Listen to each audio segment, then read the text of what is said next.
Bienvenidos al Camino del Discípulo. Vamos ahora a ver una síntesis, un resumen de la lección 6, que el tema es la iglesia.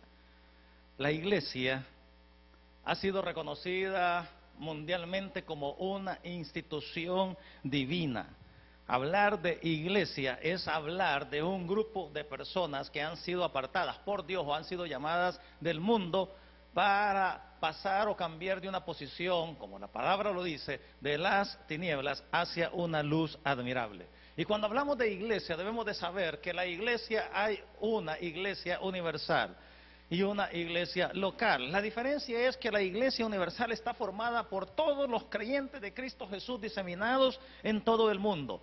Es a la iglesia a la cual el Señor se refiere en Mateo 16:18, cuando dijo, edificaré mi iglesia. Se estaba refiriendo a nacidos de nuevo a través de todas las edades, independientemente de su cultura, raza, sexo o nacionalidad. Y el otro concepto de iglesia es la iglesia local. La iglesia local es el término con el cual se está designando a un grupo de creyentes en algún país, ciudad, pueblo, barrio o colonia. Y todas ellas juntas forman la iglesia universal. ¿Cómo llegamos a ser miembros de la iglesia universal? En el momento en el cual recibimos a Cristo Jesús en nuestro corazón como personal salvador. En la Biblia dice en Hebreos 12:23 que la iglesia es la reunión de los primogénitos que están inscritos en los cielos. En la Nueva Versión Internacional leemos a la iglesia de los primogénitos inscritos en el cielo. Así que si usted ya recibió a Cristo Jesús como personal salvador, ya es miembro de la iglesia universal de Cristo Jesús. ¿Y cómo llega a ser miembro de una iglesia local? Bueno, cuando usted decide colocarse bajo una cobertura espiritual de un pastor o de algunos pastores en una iglesia específica, en un lugar específico. Ahí es donde usted recibe enseñanza, consejo, apoyo y amistad.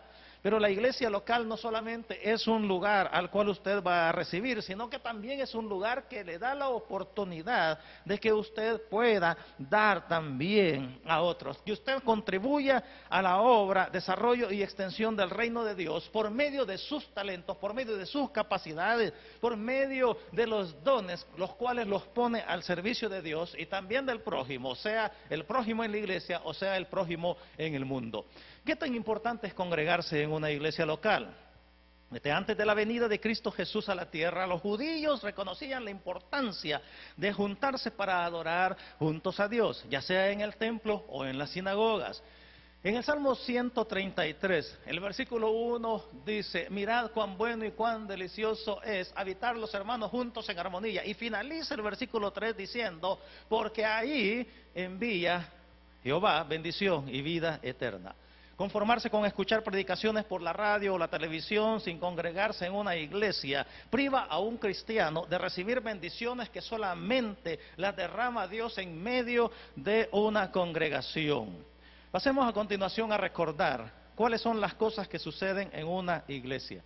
De la lectura de su manual y de la Biblia en Hechos 2:42 hemos aprendido que los discípulos en la iglesia primitiva se reunían para hacer 4 cosas. ¿Cuáles son? Bueno, 1, recibir enseñanza de la palabra de Dios. Número 2, tener compañerismo entre ellos. Número 3, practicar la comunión, es decir, el tiempo de la Santa Cena. Y 4, orar juntos. Por eso es necesario que usted busque una iglesia en la cual se den estos 4 aspectos para que reciba usted bendición a través de una congregación, de una iglesia local. ¿Cuál es nuestro papel como discípulos dentro de la iglesia? Bueno, hay una comisión. El Señor ha encomendado una misión fundamental, importante para sus discípulos. La encontramos en Mateo capítulo 28, versículos 18 al 20, es conocido como la Gran Comisión. El Señor les dijo, por tanto, id y hacer discípulos a todas las naciones, enseñándoles la palabra de Dios. Y esto también implica que dentro de lo que es la enseñanza, se le hace ver al discípulo que tiene un compromiso de bautizarse en agua.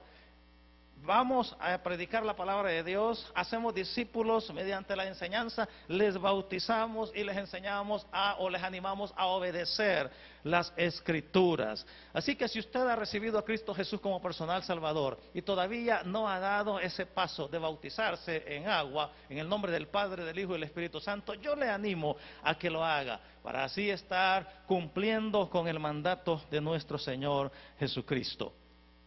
Hay algunas ilustraciones bíblicas de la iglesia. La iglesia podemos verla, de acuerdo a las Escrituras, como un cuerpo, como una novia y como una familia. Pero también hay algunos par de aspectos más que nos ilustran lo que es una iglesia. En 1 Corintios capítulo 3, versículo 9, nos dice que somos labranza, o sea, un campo de siembra. La iglesia es un campo en donde se siembra y se da fruto. Pero también nos dice que sois edificio de Dios, un edificio que va creciendo poco a poco. Y la iglesia es un edificio que está fundamentado en la roca firme que es Cristo Jesús.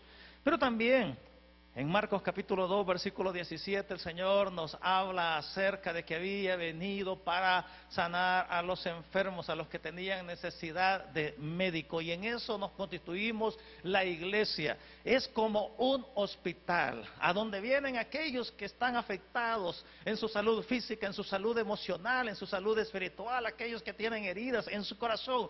Y en la iglesia encuentran un remanso en el cual les puede ayudar a obtener sanidad interior y a través del poder del Espíritu Santo incluso sanidad física. Así que concluyo con lo siguiente: ¿está usted como discípulo del Señor Jesucristo colaborando con otros creyentes en la misión de ir a hacer discípulos? Segunda pregunta de reflexión: ¿está sirviendo usted a Dios y al prójimo bajo la cobertura de una iglesia local? Si no lo ha hecho, contacte a su pastor. Si no tiene pastor, busque una iglesia, colóquese bajo la cobertura espiritual, sirva a Dios y se dará cuenta de las grandes bendiciones que Dios tiene preparados para su vida. Que Dios continúe bendiciéndole.